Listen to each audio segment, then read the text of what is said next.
This is Barry Zalma speaking for my blog, Zalma on Insurance.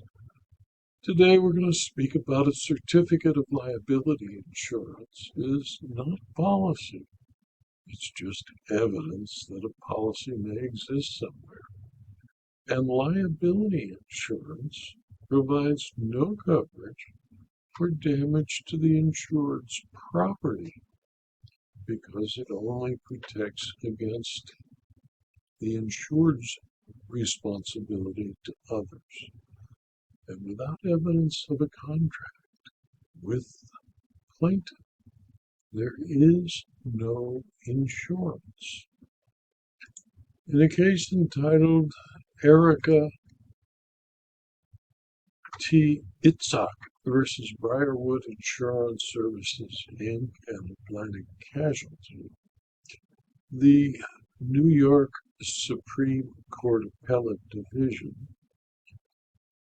on February 10, 2026, dealt with Erica's allege that her cooperative unit was damaged during a renovation and that it should have been covered by insurance.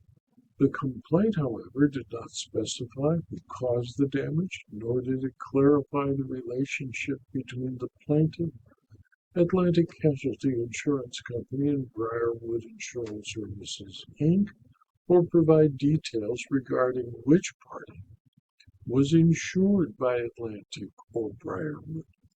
The plaintiff only attached to her suit an ACORD certificate of liability insurance, claiming she was named as an additional insured. The certificate indicated commercial general liability coverage existed. The court referenced established case law stating that only those named as an insured or additional insured on an insurance policy are entitled to coverage.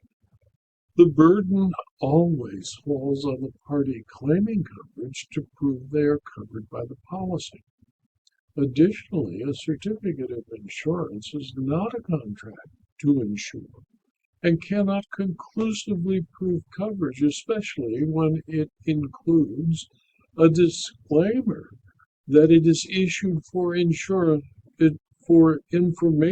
purposes only and confers no rights upon the certificate holder. The Supreme Court, the trial court, was found to have erred in denying Atlantic's motion to dismiss, as the plaintiff failed to plead sufficient facts showing coverage under the policy.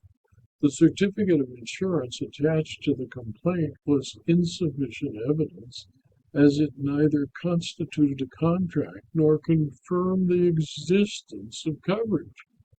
And even if the plaintiff was deemed an additional insured, the commercial general liability policy would not cover property damage to property owned by the insured, as it only provides third-party coverage, typically for liability resulting from a judgment or settlement against the insured.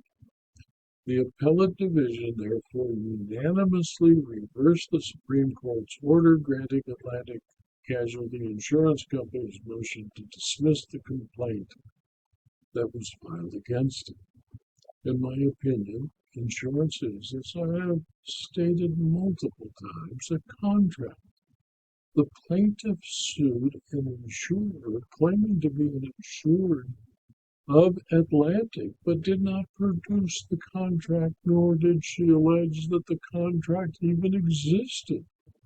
A certificate of insurance, like the one she attached to the complaint, is only evidence of the existence of a contract, and only in this case a liability policy that doesn't provide first-party coverages, which is what she was seeking.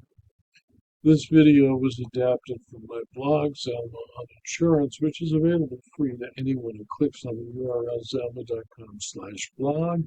You can subscribe to the blog, and if you do, you'll receive notice of every blog posting, usually 5, sometimes 6 a week, and also gain access to the more than 5,250 blog postings.